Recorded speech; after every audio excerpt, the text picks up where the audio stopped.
ప్రభు పేరిట మీ అందరికీ నాకు వందనాలు.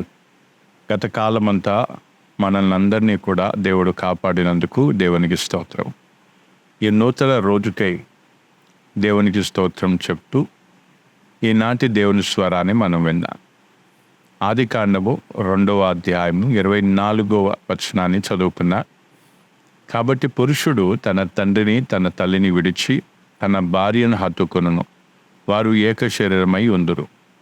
ఇక్కడ మనం అర్థం చేసుకోవాల్సిన విషయం ఏంటంటే, ఈ వచనం వరకు స్త్రీ అనే సంబోధన, అంటే స్త్రీ అనే పదాన్ని మనం చూస్తూ ఉన్నాం. ఆ పదాన్ని వాడటం జరిగింది.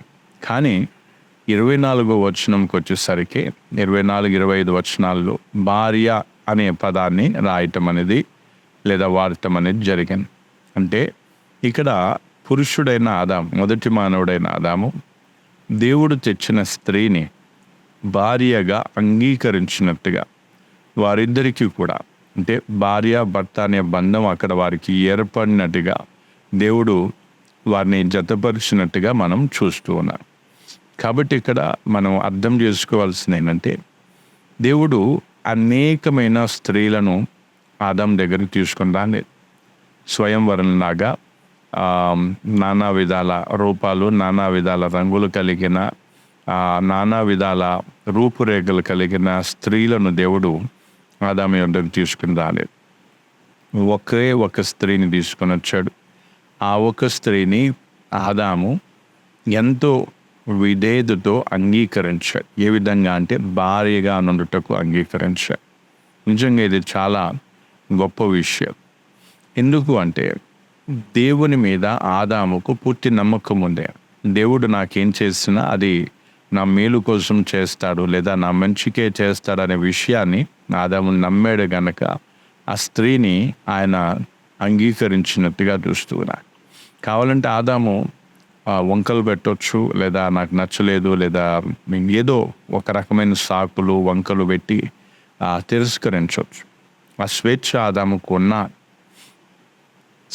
ఆ స్వేచ్ఛను ఉపయోగించుకొని దేవుడు తెచ్చిన స్త్రీని ఆయన తిరస్కరించకుండా కేవలం దేవుని ఉద్దేశం మేరకు, దేవుని ప్రణాళిక మేరకు ఆ స్త్రీని అంగీకరించినట్టుగా మనం చూస్తూ ఉన్నాం.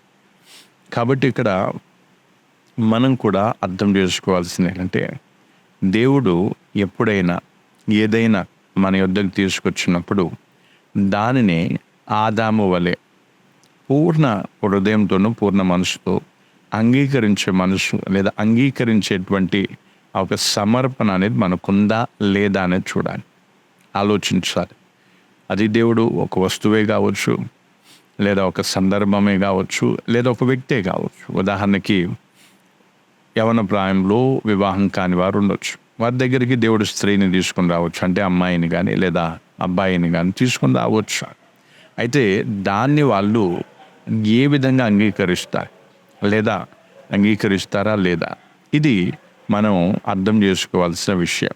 కాబట్టి దేవుడు మన యొద్దకు ఏది తీసుకొచ్చినా సరే దానిని మనం ఎలా రిసీవ్ చేస్తున్నాం, లేదా ఎలా రిసీవ్ చేసుకుంటున్నాం, అంగీకరిస్తున్నామా లేదా అనేది ప్రశ్న.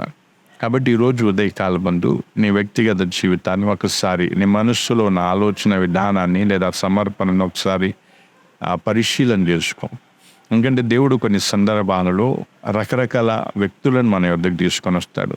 రకరకాల వస్తువులు, రకరకాల పరిస్థితులు మన యొద్దకు దేవుడు తీసుకొచ్చినప్పుడు దాన్ని మనం అంగీకరిస్తున్నాము, లేదా సనిగి కొనిగి దేవుని వాక్యానికి విరోధంగా, లేదా దేవుని ఉద్దేశానికి, దేవుని ఆలోచనకి విరోధంగా తిరగబడుతున్నామా అనేది ఈరోజు ఉదయకాలం నీకు నువ్వు వేసుకోవాల్సిన, లేదా మనందరం వేసుకోవాల్సినటువంటి ఒక ప్రశ్న. కాబట్టి ఈరోజు కొంతమంది ఏం చేస్తారంటే, పెళ్ళి చేసుకునేటప్పుడు చేసుకుంటారు, తర్వాత నేను పెళ్లి చేసుకుని తప్పు పని చేశాను, లేదా ఈ అమ్మాయిని చేసుకుని తప్పు పని చేశాను, లేదా ఈ అబ్బాయిని చేసుకుని తప్పు పని చేశాను, ఇలాగా కొంతమంది మాట్లాడుతూ ఉంటారు. కానీ ఆదాము తన వ్యక్తిగత జీవితంలో, ఆదాము అవ్వలు ఇద్దరు కూడా తమ దాంపత్య జీవితంలో అవ్వని నేను పెళ్లి చేసుకొని తప్పు చేశాను, లేదా దేవుడు నాకు అవ్వనిచ్చి తప్పు చేశాడు అనే ఆ భావానికి లేదా అటువంటి ఆలోచనకి ఆదాము రాకపోయి ఉండొచ్చు.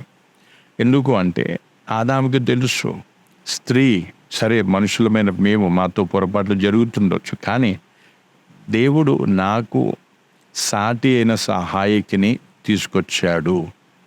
కాబట్టి నేను ఒకవేళ స్త్రీని కానీ లేదా ఆమె కొదువల మేరకు నేను ఆమెను నిందించినా లేదా దూషించినా లేదా ఇలాంటివి ఏమైనా చేస్తే నేను దేవుని యొక్క ఉద్దేశాన్ని నేను అవమానపరిచినట్టుగా లేదా దేవుని మీద తిరగబడినట్టుగా అనే విషయాన్ని ఆదాము గ్రహించి ఉంటారు. కాబట్టి ఈ ఉదయకాలం ముందు దయచేసి ఈ ఒక చిన్న సందర్భాన్ని ఒకసారి నువ్వు ఆలోచించు.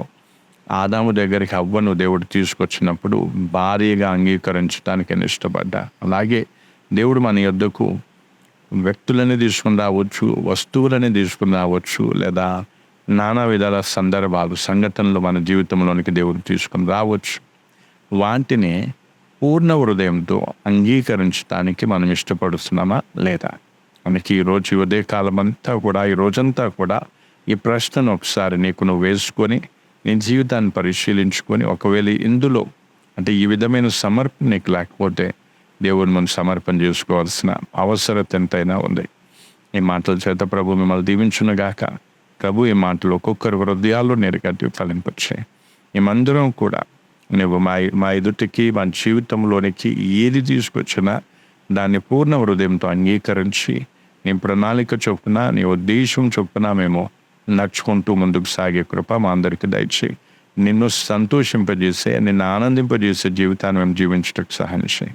ఈ ఉదయకాలపు వర్తమానాన్ని బట్టి, ఈ ప్రశ్నను బట్టి నీకు వందనాలు. ప్రతి ఒక్కరు సిన్సియర్గా తమను తాము ప్రశ్నించుకొని పరిశీలించుకొని తమలో ఉన్న సమర్పణను, ఆ లేమిని, ఆ కొదువను భర్తీ చేసుకునే కృపను దయచేయి. ప్రభు ఈ కార్యం జరిగించమని యేసుక్రీస్తు నామములో అడిగి వేడుకొంచున్నాను తండ్రి. ఆమేన్.